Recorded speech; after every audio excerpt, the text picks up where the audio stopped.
attacks, I get 2 hits. This is Chuck Giardina with the Wogcast. We are in Marty Gaska's basement. He has kindly let us stay here for free, so we're going to take a little walk around, show you guys what's up, what he's got in store. He runs the Generals competition here, and it's a free-for-all one-on-one, and he has pre-designed armies for it, and they end up randomly determining turn by turn in a 3-round event, showing how well people can fight each other with various lists. So let's take a stroll around. We'll start at the staircase. And we come on down. We start out with the concrete wall. Got a little fridge. He's got many armies down here. We've got Joe, Alex, and the other Barry in the corner recording some material for the show. Joe slouching. The other two right there. He's got a total of 8 tables down here, and they all got a lot of crap on them. We'll go to the other side. And this is all full with Warhammer miniatures, terrain, tables, projects. Various people keep their armies here. We'll let the camera kind of focus in there. Looks like Ogre Kingdom's over here. And some of this may still be left over from his tournament that he ran. Oh, there's Marty right there. Do you want to say hi? Hello! Do you want to explain your tournament or anything that you run down here? Oh, I could. I'm going to finish reading first. Okay. Basically, one of the things that a lot of people find in Warhammer is that it literally comes down to list building. And many years ago, used to play Starfleet battles, and really enjoy going to tournaments. But the tournaments were always about, hey, I took my list with my sharply, honed tactics with that list, and I beat them because I got good matchups. And it was more about the matchups and how they did with their ship, but it was never about who was the best captain.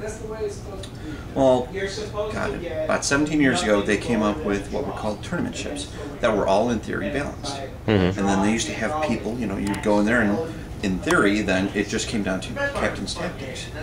So the immediate aftermath of that was people said, well, if you're the best captain, you should be able to do that with any ship, if you know it. Well, this is my Warhammer equivalent. We've come up with 17 lists, one for each of the major races or books.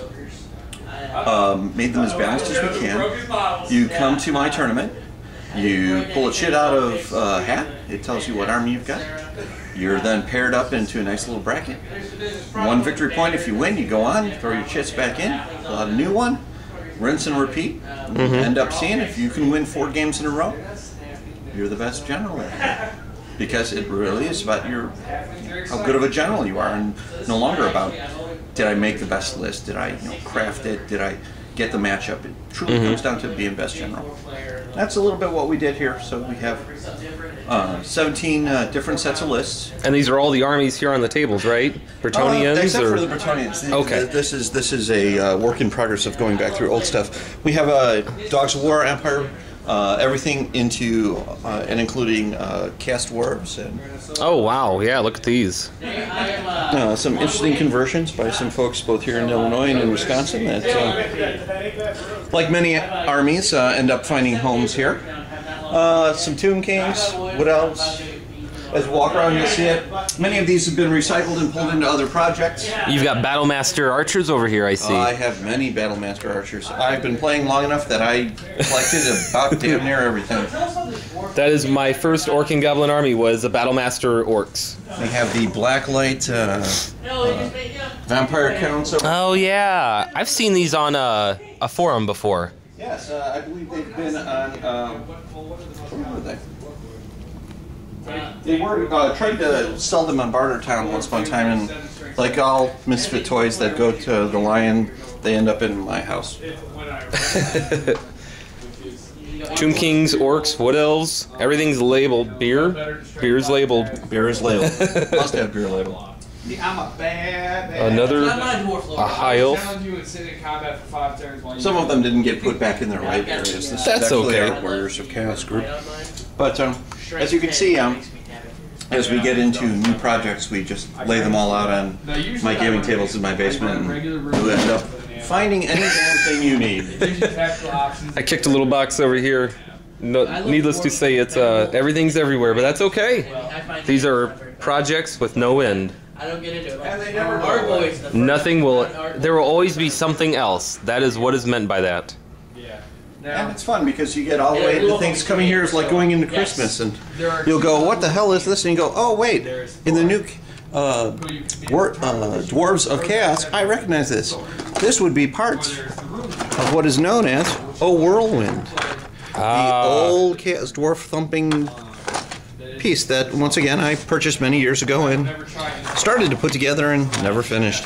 Hopefully they do the Chaos Dwarf renewal.